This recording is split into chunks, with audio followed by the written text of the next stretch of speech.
Okay, புதுசாக பார்த்தீங்கன்னா 3 burner prestige stove தாங்க வாங்கியிருந்தேன். கிளாஸ் டாப் இது. ஆல்ரெடி நான் 2 பர்னர் வச்சுருந்தேன்.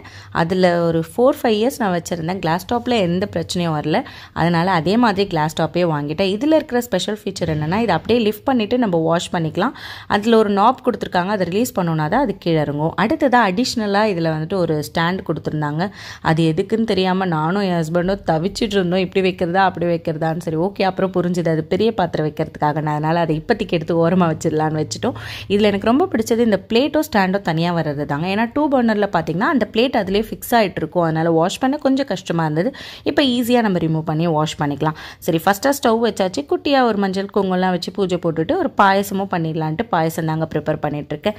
இப்போதைக்கு வீட்டில் சாமி ஃபோட்டோ எதுவும் வைக்காததுனால இருக்கவே இருக்காரு நம்ம பிள்ளையாரப்பா மட்டும். அதனால் அவர்கிட்ட வச்சு சாமி கும்பிட்டாச்சிங்க. உங்களுக்கு 3 பர்னர் ஸ்டவ் பிடிக்குமான்னு மறக்காமல் ஷேர் பண்ணிக்கோங்க. எனக்கு 3 பர்னர் ரொம்பவே யூஸ்ஃபுல்லாக இருக்குங்க.